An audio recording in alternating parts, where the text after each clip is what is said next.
পশ্চিমবঙ্গে ভোট মানেই কি এখন একটাই বার্তা যে মমতা বন্দ্যোপাধ্যায়ের বিরুদ্ধে মুখ খুলবে, তাকে মার খেতে হবে? বিরোধীদের অভিযোগ, বাস্তব চিত্রটা যেন ঠিক তেমনই।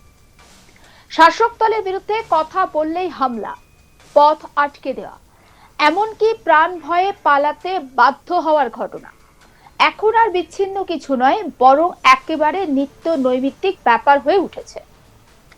আলিপুরদুয়ারের ফালাকাটায় যা ঘটলো তা যেন সেই অভিযোগকে আরো জোরালো করছে।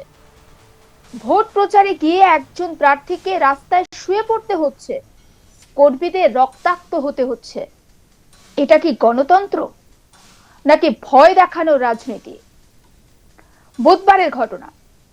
কয়েক ঘন্টা পরেই ওই এলাকায় সভা করার কথা কেন্দ্রীয় স্বরাষ্ট্রমন্ত্রী অমিত শাহ। আর তার আগে ফালাকাটা ২ নম্বর গ্রাম পঞ্চায়েত এলাকায় দিনভর প্রচারের কর্মসূচি ছিল বিজেপি প্রার্থী তথা বিধায়ক দীপক বর্মনের।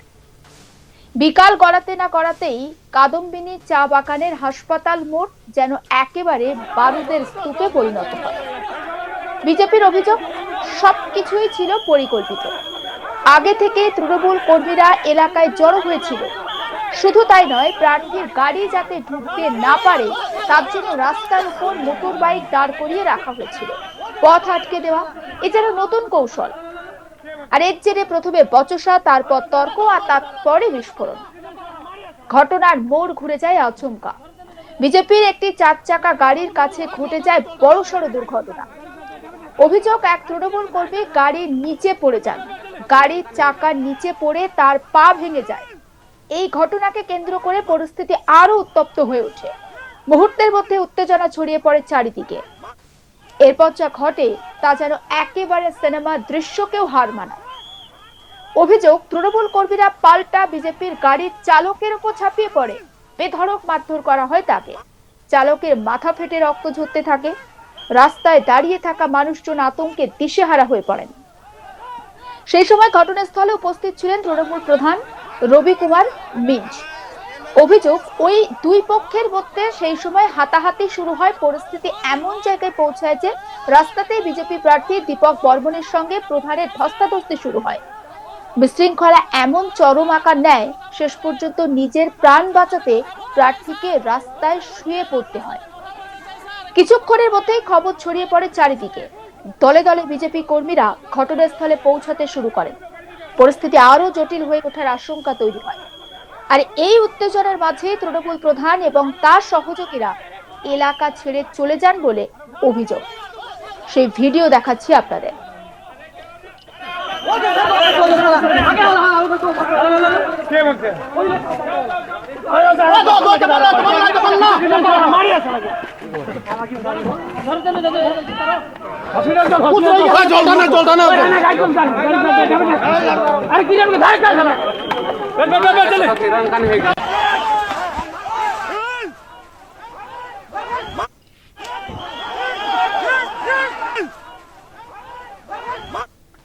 জানা যাচ্ছে এখনো পর্যন্ত এই ঘটনায় 9 জন আহত হয়েছে। গুরুতর আহত হন গাড়ির চালক, যার মাথা ফেটে যায়। আর অন্যদিকে তৃণমূলের যে কর্মী গাড়ির নিচে পড়েছিলেন তার পা ভেঙে গেছে। বাকি কর্মীদেরও কম বেশি চোট লাগে। ঘটনার পর বিজেপি প্রার্থী দীপক বর্মন একেবারে সরাসরি অভিযোগ করেন, তৃণমূলের প্রধান পরিকল্পনা করে তাদের ওপর হামলা চালিয়েছে এবং তার জন্যই ধস্তাধস্তি হয়েছে। আমাদের চালকের মাথা ফেটে গেছে, বহু কর্মী আহত হয়েছেন। একবার শোনাবো দীপক বর্মন বিজেপি প্রার্থী ঠিক কি বলছেন এই বিষয়ে, তার বক্তব্য। বাগানে যখন গেলাম তখন সেখানে ওরা আমাকে একটা গ্র্যান্ড রিসেপশন দিল। প্রায় 50-60 জন মহিলা সহ শতাধিক ব্যক্তি আমাকে সেখানে রিসিভ। স্বাভাবিকভাবেই আমি যখন হেঁটে চলছি তারাও আমার পিছনে চলছে। দুটো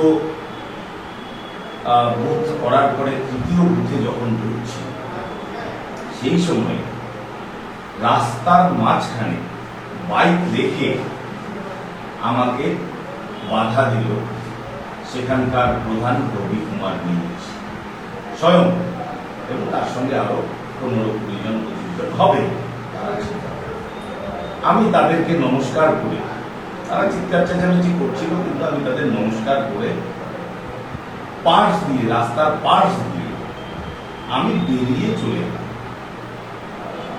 আমি প্রচার করতে করতে কিছুটা এগিয়ে গেলাম, ততক্ষণে গাড়ি এসেছে, আমার গাড়ি ছিল, পিছনে আরো আর দুটো গাড়ি ছিল। একটা গাড়ির ড্রাইভারকে তারা মেরে মাথা ফাটিয়ে দিল। আমি তখন অনেকটা এগিয়ে গেছি এবং মহিলাদের উপরেও এলোপাথারি আক্রমণ চলছে, কে কাকে মারছে তার কোনো ঠিক ঠিকানা নেই, সবাই দৌড়চ্ছে। বাধ্য হয়ে তখন আমি কিছুটা এগিয়ে এসেছিলাম, আমি আবার ফিরে চলে এলাম এবং যখন মারপিট হচ্ছে বা মারছে, পুলিশ সেখানে দাঁড়িয়ে দিচ্ছে এবং পুলিশের সঙ্গে আধা সামরিক বাহিনী তারাও দাঁড়িয়েই দিচ্ছে, মারপিট হচ্ছে। স্বাভাবিকভাবে আমি এগিয়ে গেলাম, যার মাথা ফেটেছে তাকে রেস্কিউ করতে, এবং মহিলারা অনেকে আছে, তাদেরকেও পুরোপুরি যেন কিছু না হয় সেটা দেখতে। সেই সময় রবি কুমার বেঞ্চ সরাসরি আমাকে হিট করে, আমাকে বসে থাকে। স্বাভাবিকভাবেই প্রতিরক্ত ক্রিয়া হিসেবে আমারও হাত এগিয়ে যায়। এই সময় ওরা আমাকে ধরে ফেলে দেয়। ফেলে দেওয়াতে আমি পায়ে, হাতে, নখে যথেষ্ট ব্যথা পেয়েছি। এই মুহূর্তে ডাক্তার দেখিয়ে এসেছি, পেন কিলার খেয়ে আমি এখানে বসেছি। তো এই যে ঘটনা, এই ঘটনা ফালাকাটায় কোনোদিন ঘটেনি। ফালাকাটার মানুষ এই ধরনের ঘটনা প্রত্যাশা করেন। গণতান্ত্রিক ব্যবস্থাপনায় আপনি আপনার বক্তব্য রাখুন, আমি আমার বক্তব্য রাখি, মানুষ ঠিক করবে জয়ী কে।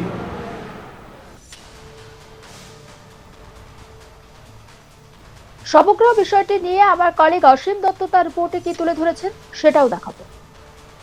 হাতে আর মাত্র কয়েকটা দিন, ঠিক তার আগেই আলিপুরদুয়ার জেলা জুড়ে, আলিপুরদুয়ার 5টা বিধানসভার কেন্দ্রেই চলছে উন্মাদনা, একটা উত্তেজনার পরিস্থিতি।